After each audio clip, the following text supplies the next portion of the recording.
কৃষ্ণ কৃষ্ণ বলে রাধা পাগল নিতাই, নিষ্ঠ হয়ে রাধা ঘুরিয়া বেড়ায়। ১৪,০০০-এর বেশি যে ছিল বর্তমান, সেই কথা বলে গেলাম আজি সব স্থান। সব কোষ রাধারানীকে শেষ হয়ে যায়, কৃষ্ণ কৃষ্ণ বলতে পাগল ঘুরে বেড়ায়। তখন লতায় পাতায় কীট পতঙ্গ ধুলি করাই দেখে, এই যে আমার কৃষ্ণ, এই যে আমার কৃষ্ণ, এই যে আমার কৃষ্ণ। কেন? রাধারানী পাগলেরই প্রায়। আমি ব্রেন ডিস্টার্ব বলে গেলাম, তুমি যদি পাপের পেটা হও তাহলে তুমি ভালো করে যেও। সাবধান সাধু দাদা। আপনারা ভালো বলতে পারেন, আমি বিপক্ষের কবি, আমি তো ব্রেন ডিস্টার্ব বলবোই।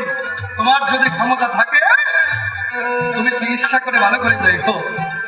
তবে বেশি কথা নাই প্রয়োজন, আবার ভাবে খানে করবো সমাপন। এরপরে জবাবদাতা সবাতে আসিবে, তাহার ও ভাবের কথা খুলিয়া বলবো। দেখুন বড় বড় কবিয়া ছিল যারা যারা, তাদেরটা নিয়ে একদিন কোথা মিলিল বলবো তারা। আমি ছাড়া সম্মুখে দাঁড়ায়, আপনাদের কৃপায় আছিস আমি বটে চাই।